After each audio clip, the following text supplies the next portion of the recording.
ঢাকাই সিনেমার অন্যতম জনপ্রিয় নায়ক মান্না। দুই যুগেরও বেশি সময় বাংলা চলচ্চিত্র দাপিয়ে বেরিয়েছেন তিনি। লাইট ক্যামেরা অ্যাকশনের গল্পে তিনি অ্যাকশন হিরো, ভক্তদের কাছে তিনি আম্মাজান খ্যাত নায়ক।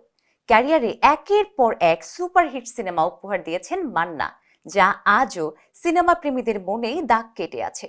বাংলা চলচ্চিত্রের আকাশে জ্বলে উঠেছিলেন ধ্রুব তারার মতো, আর ঝরে গেছেন উল্কাপিণ্ডের মতো।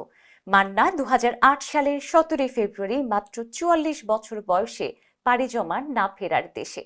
এবার প্রয়াত এই জনপ্রিয় নায়কের একমাত্র সন্তান সিয়াম ইলতিমাস নাম লেখাতে যাচ্ছেন রূপালী পর্দায়। ঢালিউড সিনেমায় নায়ক হয়ে হাজির হবেন তিনি। চলতি বছরে ঢালিউডে পা রাখার বিষয়টি নিশ্চিত করেছেন তিনি নিজেই। বর্তমানে যুক্তরাষ্ট্রে সিনেমা নির্মাণ নিয়ে পড়াশোনা করছেন তিনি।